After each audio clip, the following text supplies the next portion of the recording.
لوگ فقیر تھے، درویش تھے، ان کے پاس کچھ نہیں تھا. انہوں نے اعلان کیا، دارالعلوم دیوبند کی بنیاد ڈال دی. سلطان کی آزادی کی تاریخ میں دنیا نہیں جانتی، ارباب سیاست بھی نہیں جانتے. سب سے پہلا جہاد آزادی سن 1831 کا جہاد آزادی ہے. لیکن جن لوگوں کے سینے کے اندر اپنے ملک کی آزادی کی آگ تھی وہ خاموش نہیں بیٹھے. انہوں نے ٹھیک 26-27 سال کے بعد پھر دہلی میں، میرٹھ میں، سہارنپور میں، سنبھل میں، مراد آباد میں، پنجاب میں پھر آزادی کی آگ جلائی. مراد آباد میں نواب مجو خاں کو پکڑوا کر کے اور انگریز نے گھوڑے پر بیٹھ کر اور ان کے زندہ جسم کو گھوڑے کے ٹاپ میں پیر میں باندھ کر اور بھگا کر کے ان کے ٹکڑے ٹکڑے کر دیے. آج بھی وہاں قبرستان ہے مراد آباد میں جس کا نام ہے گنج شہیداں. آج لوگ جانتے بھی نہیں گنج شہیداں کا مطلب کیا ہے. اتنے لوگوں کو قتل کیا گیا تھا، کہتے ہیں کہ مٹی ان کے خون سے سرخ ہو گئی تھی. اس کا نام ہی گنج شہیداں ہے. بہت بڑا قبرستان ہے. میں یہ کہتا ہوں کہ ہندوستان کی تاریخ کے اندر علماء کا کردار کیا ہے یہ آپ کے سامنے ہے.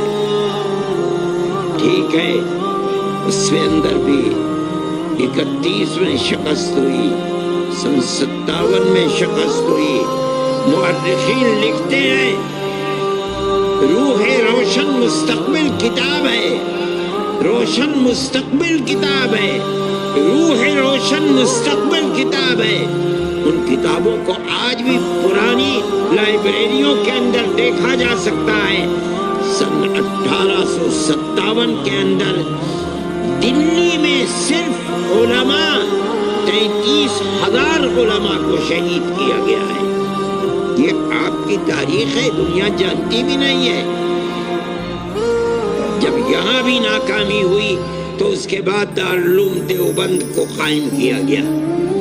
اور وہ بھی عجیب چیز ہے کہ جب عام معافی کا اعلان ہوا تو علماء نے یہ دیکھا کہ وہ لوگ جن کی گھٹی کے اندر انگریز کی دشمنی تھی اور وہ 1857 کے اندر شہید کر دیے گئے، انہی کی یتیم اولاد سڑکوں کے اوپر بھیک مانگ رہی ہے. مرنے والا مر گیا، بیوہ ماں اپنے ناموس کی حفاظت کرتے ہوئے گھر کے اندر بیٹھی ہوئی ہے اور اولاد کے پاس کھانے کو نہیں ہے، وہ بھیک مانگ رہے ہیں. چرچ کے لوگ ان کا ہاتھ پکڑ رہے ہیں اور ماں سے کہتے ہیں یہ بچہ ہمیں دو، ہم اس بچے کو مفت پہنائیں گے، مفت کھلائیں گے، مفت پڑھائیں گے اور اس کے بعد اس کو علم دے کر گورنمنٹ کی ملازمت دلائیں گے. یہ اپنے پیٹ کو بھی پالے گا، تمہارے پیٹ کو بھی پالے گا. یہ ان کے لیے ایک بہت بڑی چیز تھی کہ جس کا باپ انگریز کی دشمنی کے ملک کی آزادی کے لیے اپنی جان قربان کر دیتا. آج انگریز اسی کے اولاد کو پکڑ کر اپنا وفادار بنا رہی ہے. یہ لوگ فقیر تھے، درویش تھے، ان کے پاس کچھ نہیں تھا.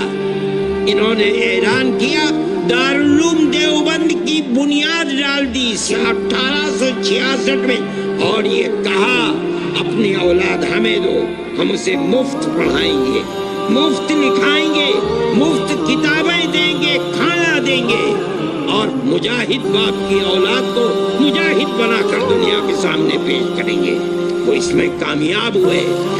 یہ حیرت کی بات ہے، انگریز اگر کہتا تھا کہ ہم اس کو کھانا روٹی دیں گے، پڑھائیں گے، اس کا دعویٰ یہ تھا کہ اس کی حکومت کے اندر سورج غروب نہیں ہوتا. ہندوستان کی دولت کو انہوں نے لوٹا تھا وہ لوٹ رہے تھے، ان کے ہاتھ میں طاقت تھی۔ یہ تو درویش لوگ تھے، ان کے پاس صبح کا کھانا ہے تو شام کا نہیں، شام کا ہے تو صبح کا نہیں۔